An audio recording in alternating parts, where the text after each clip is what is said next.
Le principal, c'est de nous faire la guerre, à nous et à notre pays. Et pour ça, on peut employer n'importe qui, les terroristes, les néo-nazis, le diable chauve lui-même. Pardonne-moi, Seigneur. Je veux le redire, ce sont eux qui ont démarré la guerre, et nous avons employé la force pour l'arrêter.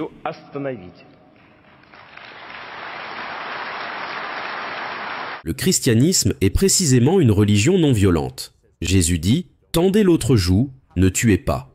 Comment un dirigeant qui doit tuer dans n'importe quel pays, comment un dirigeant peut-il être chrétien?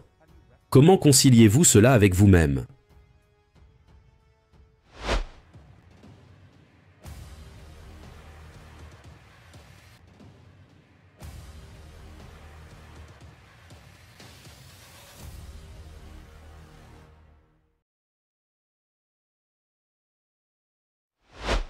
Depuis quelques semaines, la Russie du président Vladimir Poutine déploie à nouveau une stratégie qui est vue chez certains pays occidentaux comme une séduction audacieuse à l'égard des Noirs du monde, particulièrement de l'Afrique, des révélations centrées autour d'une déclaration surprenante et controversée « Jésus-Christ est noir ». Cette déclaration qui est jugée loin d'être anodine et qui semblerait être une tentative plus large de se rapprocher des peuples africains en jouant sur des symboles forts et émotionnels. Soyez les bienvenus dans cette nouvelle vidéo. Si vous êtes nouveau à la chaîne, n'hésitez pas de vous abonner et d'activer la cloche de notification pour ne rien manquer de nos prochaines publications. Le président russe, M. Vladimir Poutine, se présente comme le grand défenseur de la morale chrétienne face à un Occident décadent. Que sait-on véritablement du lien personnel qu'entretient le chef du Kremlin avec la religion?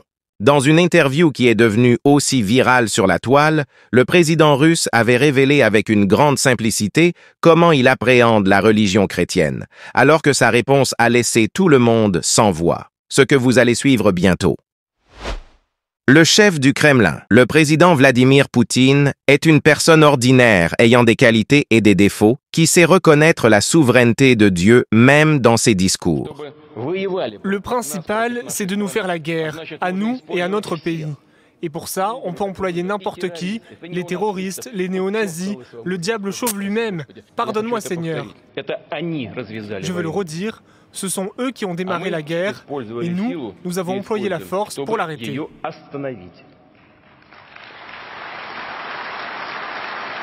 En parlant de sa nation, la Fédération de Russie est définie comme un État laïque par la Constitution russe, qui garantit la liberté de conscience, la liberté de religion. Les principales religions représentées en Russie sont le christianisme. Principalement le christianisme orthodoxe, mais il y a également des catholiques et des protestants, l'islam, le judaïsme et le bouddhisme. Dans un même temps, une partie de la population de la Russie est athée. Le président Vladimir Poutine est un chrétien qui reconnaît Jésus-Christ comme Seigneur et Sauveur. Selon sa biographie, le chef du Kremlin est attaché à la religion chrétienne, l'Église orthodoxe, qui est une communion d'églises indépendantes sur le plan de l'organisation et de la discipline et intimement liées entre elles sur le plan dogmatique, ce qui est un peu différente de l'Église catholique dont le baptême est par l'aspersion. Chez les orthodoxes, le baptême se fait par immersion, exactement comme recommandé dans la Bible, bien que cette pratique se diffère dans ses détails. Cependant, plusieurs questionnements se posent sur savoir comment celui qui se dit être chrétien promeut la violence, qui fait peur le monde et qui refuse de tendre l'autre joue devant l'adversité comme recommande la Bible. Sur cette question, le président Vladimir Poutine répond à un journaliste lors d'une interview qui a causé une multitude de réactions sur la toile. Selon certaines sources, M. Vladimir Poutine serait un envoyé de Dieu pour accomplir une mission particulière dans son pays. Comme dans le cadre de 70e anniversaire, le patriarche de Moscou, Kirill, lui avait envoyé un message en disant « Le Seigneur vous a placé à la tête du pouvoir pour que vous puissiez accomplir une mission d'une importance particulière et d'une grande responsabilité pour le destin du pays. » Suivez cette séquence de vidéos où nous voyons le chef du Kremlin répondre à une question très pertinente basée sur la religion dont il a toujours promu. Le christianisme est précisément une religion non violente. Jésus dit, tendez l'autre joue, ne tuez pas. Comment un dirigeant qui doit tuer dans n'importe quel pays, comment un dirigeant peut-il être chrétien? Comment conciliez-vous cela avec vous-même?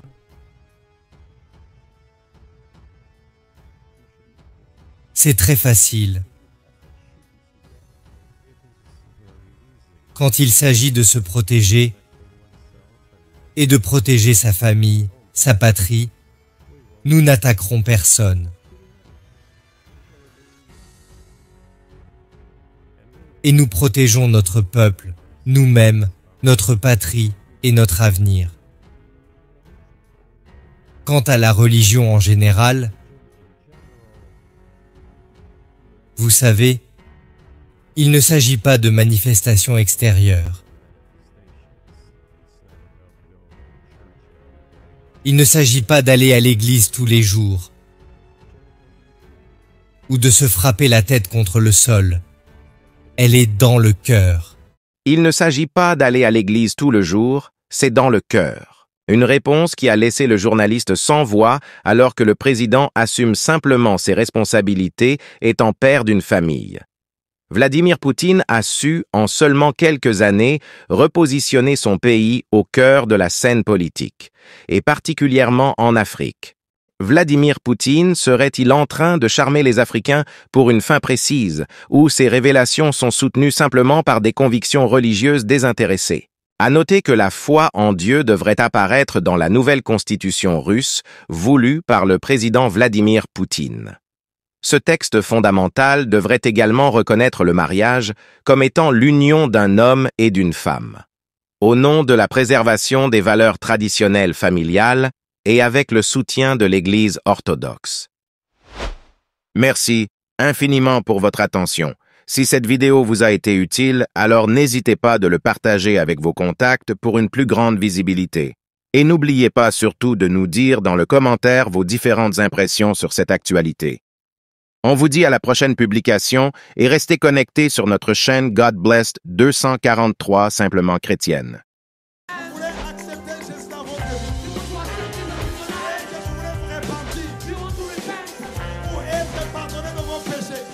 C'est pourquoi, mes amis, vous ne pouvez pas croire dans un prophète qui vient, qui dit que lui, il est le chemin.